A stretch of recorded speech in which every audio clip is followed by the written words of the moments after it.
Here we go again. Ito na po ang ating chicken feet in pork adobo. So, i-mix ko para makita yung pork. Ayan na sila guys. Meron ako ditong hinalong suka, toyo, at oyster sauce. Yan.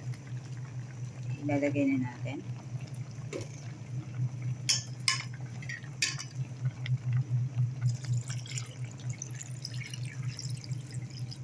For small fire na natin siya guys. Ilagyan ko ng konting sugar guys.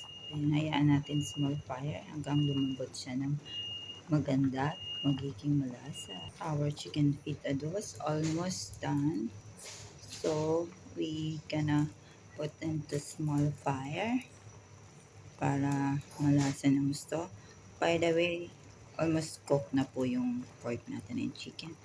Pero para ma-absorb ng gusto yung water niya at malasa, keep boiling on small fire habang nakasalang ating sinigang. Have a nice day guys!